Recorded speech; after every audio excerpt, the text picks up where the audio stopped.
Hola a todos, buenas tardes. Mi nombre es Manuel Macías Borrego, soy profesor en el Departamento de Filología Extranjera y Traducción e Interpretación de la Universidad Rey Juan Carlos y para mí es un verdadero placer poder presentar esta comunicación que lleva por título Un acercamiento pragmático al Ricardo II de William Shakespeare, lengua, autoridad, poder e identidad.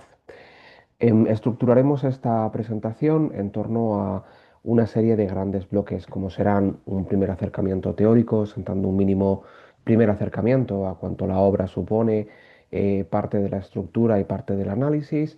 Pasaremos a un segundo gran bloque en el que estructuraremos y enseñaremos cómo está estructurada y cómo está planteada la metodología de esta comunicación.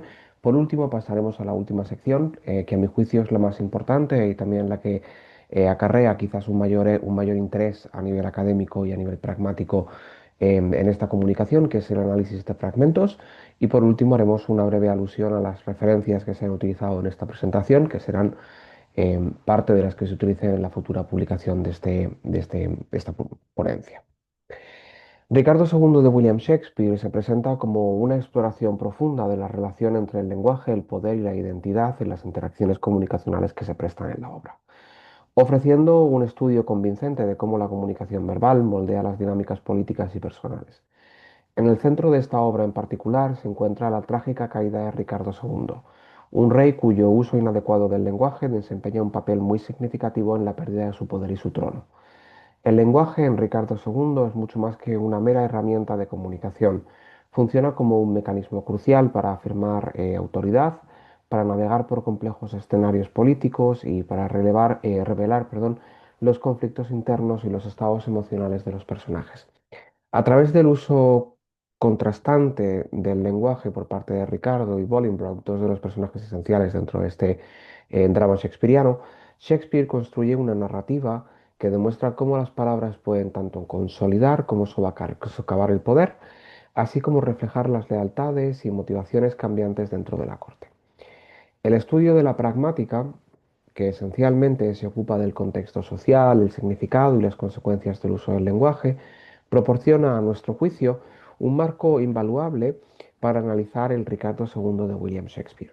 En particular, en este trabajo intentaremos profundizar en varios conceptos pragmáticos clave, incluidos los actos del habla, desgajado de la teoría la teoría de los actos del habla, las estrategias de cortesía, la deixis y la ironía y la metáfora, para revelar cómo William Shakespeare utiliza el lenguaje para influir en las narrativas políticas y personales de la obra, especialmente en las del personaje clave Ricardo II. Central en nuestro análisis es la manera en la que el lenguaje elevado y el lenguaje ceremonial de Ricardo II, Ricardo el personaje, impregnado de nociones de derecho divino y de grandeza regia, contrasta con el habla más directa, más pragmática, si cabe, en el uso coloquial del término del otro personaje que contrasta, la antítesis de Ricardo II.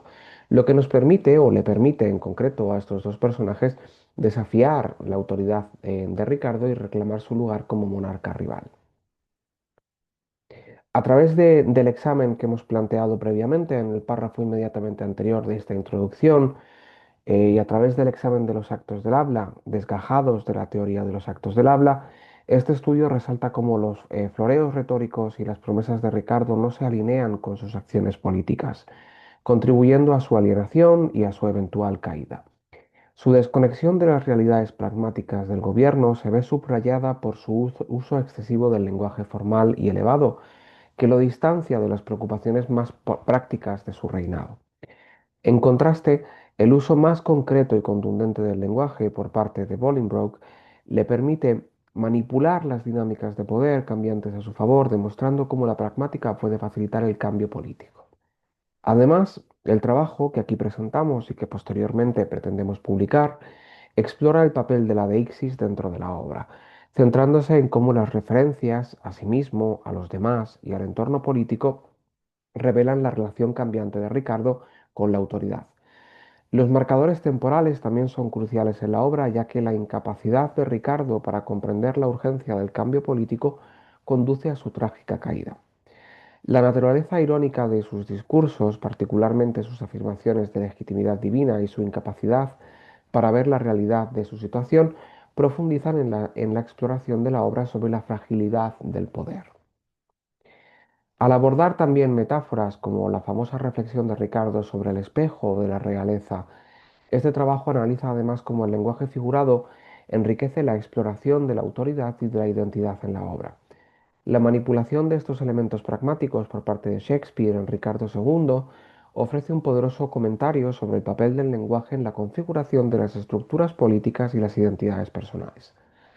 Este análisis de la pragmática en Ricardo II, a nuestro juicio, ofrece una comprensión matizada sobre cómo el lenguaje funciona tanto como una herramienta para consolidar el poder como un medio para revelar la inestabilidad inherente de la autoridad.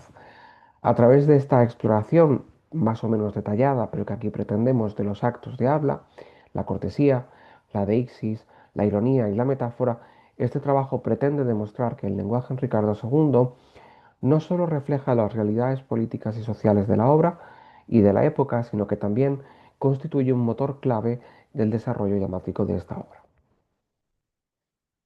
Em, Pasamos ahora al segundo gran bloque de esta comunicación, que es el dedicado a la metodología que centra y que estructura el análisis de este trabajo.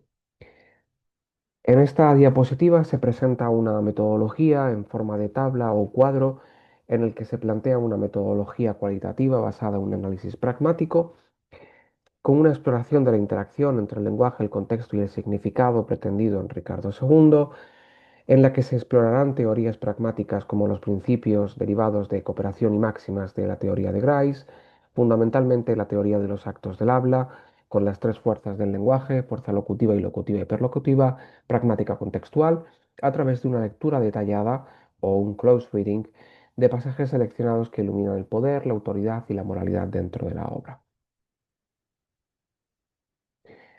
Nos adentramos ahora en el siguiente gran bloque que vertebra esta comunicación, que es el análisis de los resultados. Presentamos los resultados a raíz de una serie de samples o de ejemplos que están extraídos directamente de la materia textual de Ricardo II de William Shakespeare, que no leeremos para no perder tiempo en esta comunicación, pero que quedarán detallados en la presentación, por lo que si ustedes quieren leerlos tendrán el tiempo de poder hacerlo. En el discurso inicial del rey Ricardo, en Ricardo II, en el acto 1, escena 1, se observa una interacción compleja entre pragmática y técnicas dramáticas. Ricardo se dirige a John of Gaunt preguntando si ha llevado a Henry Hereford para responder una queja contra otra persona. Mientras que la función superficial parece ser la de indagar e iniciar procedimientos, las dimensiones pragmáticas revelan su autoridad y el contexto sociopolítico dentro de la obra. Según Austin, el tono o el acto locutivo es la pregunta literal, el acto ilocutivo afirma el rol como árbitro de la justicia y establece el tono ceremonial, y el efecto perlocutivo o la fuerza perlocutiva del lenguaje busca reforzar su dominio y generar respeto entre los presentes. Su lenguaje formal enmarca los procedimientos legales y recuerda a John of Gaunt sus obligaciones jerárquicas. Desde la perspectiva graciana del discurso, el discurso es relevante, la máxima de relación, pero se exagera la cantidad de información, violando la máxima de cantidad con detalles que se pueden ver en el fragmento, enfatizando estos detalles el carácter ceremonial y la autoridad del rey pretendida. La máxima de manera se cumple, aunque expresiones superlativas introducen ambigüedad que sugiere un juicio implícito.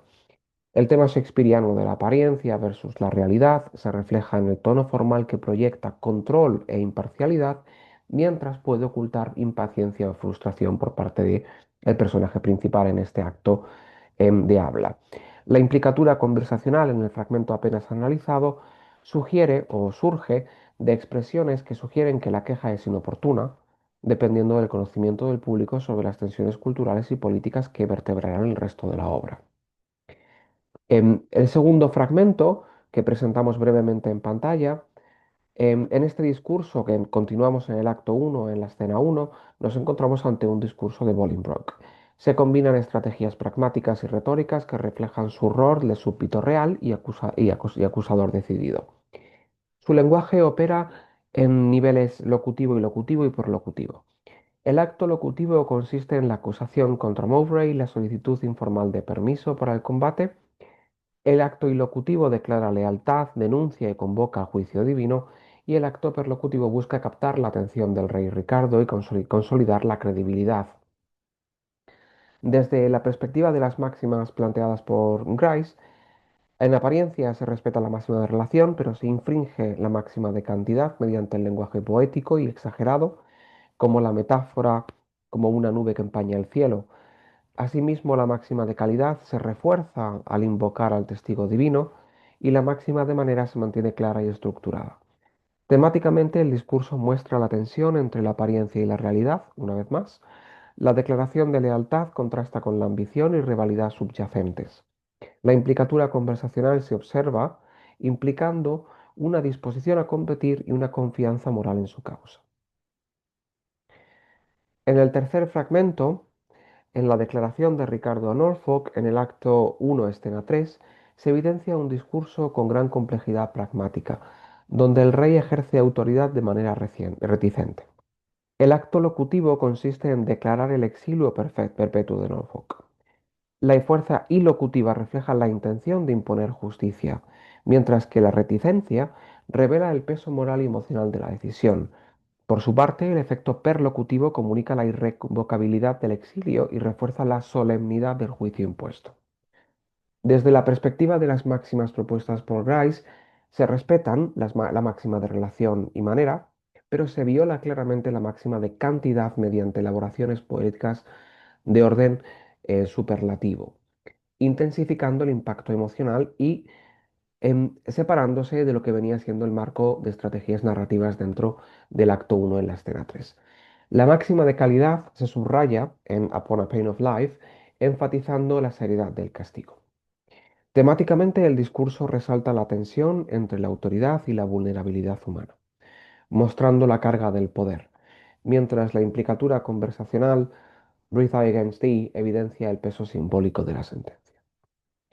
En el cuarto fragmento que presentamos, que es quizás el fragmento de los más largos que presentaremos en esta comunicación, aunque presentaremos otros fragmentos y un análisis más detallado y pormenorizado en la publicación que se derivará del mismo, en este discurso nos encontramos en el acto 3 de la escena segunda ante un discurso de Ricardo.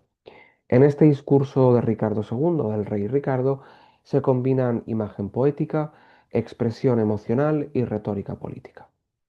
El acto locutivo expresa su vínculo con la tierra y su llamada a la lealtad. La fuerza ilocutiva integra apelación emocional y afirmación performativa de soberanía. El efecto perlocutivo, por su parte, busca inspirar fidelidad y reafirmar su legitimidad. Desde la perspectiva de las máximas que venimos estudiando, las propuestas por Bryce, en este cuarto fragmento de la obra, se viola claramente la máxima de cantidad por la riqueza poética excesiva y superlativa que se presenta. Se mantiene, no obstante, la máxima de relación por la relevancia frente a la rebelión y la máxima de manera se cumple parcialmente, con claridad pero con ambigüedad intencional mediante personificación y metáforas, lo cual de nuevo contribuye a violar la máxima de cantidad. Temáticamente, el discurso refleja la tensión entre apariencia y realidad, una vez más, ya que la conexión poética con la tierra contrasta con la inestabilidad política.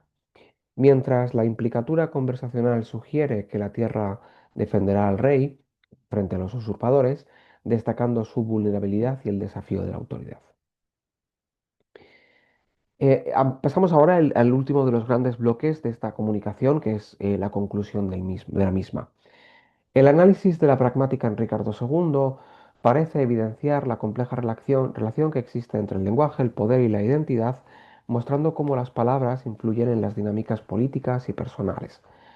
Ricardo II es retratado como un rey cuya caída se debe en parte a su mala gestión del lenguaje, mientras que el uso estratégico del habla por parte de otros personajes refleja el impacto de la comunicación en la política y en las relaciones de poder. La obra, por tanto, subraya cómo el orden político y social se negocia continuamente a través del diálogo, donde los personajes utilizan actos de habla para afirmar autoridad, cuestionar la legitimidad de otros y manipular las percepciones en los intercambios comunicativos. Las estrategias de cortesía de Ricardo buscan afirmar su derecho divino, pero su excesivo formalismo y la desconexión con la realidad pragmática del gobierno erosionan lentamente su autoridad. En contraste, Bolingbroke emplea un lenguaje directo, claro y persuasivo que le permite desafiar al rey, movilizar apoyos y consolidar su posición política. Esta dinámica refleja la importancia de los actos del habla, proclamaciones de Ricardo, las declaraciones de lealtad y los actos de rebelión muestran cómo el lenguaje no solo comunica, sino que constituye acciones con efectos concretos en la política y en las relaciones interpersonales. La incapacidad de Ricardo para manejar correctamente sus promesas y declaraciones, incluyendo su trato hacia la nobleza, evidencia un colapso pragmático que acelera su caída. La deixis y el uso de pronombres personales reflejan los cambios en la autoridad de Ricardo y su percepción de sí mismo. Al inicio, la primera persona del singular enfatiza su control absoluto. Más tarde, los cambios en el lenguaje indican su pérdida de influencia y la transformación de sus relaciones con el reino. Los marcadores temporales también destacan su incapacidad para reconocer la urgencia del cambio político, lo que agrava sus errores en la comunicación. La ironía, asimismo, es un recurso central. Los discursos elevados de Ricardo contrastan con su realidad política, generando un uso de la ironía dramática que el público percibe y que resalta la vulnerabilidad de este rey en concreto. Además, la ironía verbal expone la duplicidad de Bolingbroke y otros nobles, quienes ocultan sus intenciones bajo un lenguaje aparentemente honorable, mostrando la corrupción política subyacente. El uso de metáforas y el lenguaje figurado, como la del espejo y la corona, refuerza los temas de poder, fragilidad y pérdida. La corona simboliza tanto la autoridad política como el coste personal y espiritual del poder, mientras que las metáforas de Ricardo reflejan su desconexión con la realidad y anticipan necesariamente su eventual derrocamiento. En última instancia, Ricardo II demuestra cómo el lenguaje configura y refleja el poder, la identidad y el cambio político. La caída de Ricardo ilustra las consecuencias del fracaso pragmático, mientras que el ascenso de Bolingbroke evidencia la eficacia de un habla más directa, estratégica y contextualizada. La obra integra o se puede llegar a integrar dentro de la obra actos de habla, deixis, ironía, metáforas y estrategias de cortesía en su análisis para mostrar la interacción entre comunicación, autoridad y manipulación política, ofreciendo así un comentario atemporal sobre cómo el lenguaje puede definir, consolidar o desmantelar el poder. Este análisis, el análisis que aquí presentamos, subraya o pretende subrayar que la pragmática shakespeariana no solo enriquece la comprensión literaria, sino que también proporciona perspectivas sobre las normas comunicativas y las estructuras de poder en contextos históricos y contemporáneos. Como señalaba al inicio de la comunicación, podrán observar algunas de las referencias que se han utilizado en la construcción de esta presentación. Les quedo muy agradecidos por el interés y por la escucha y pendiente de cualquier pregunta que puedan tener. Muchísimas gracias.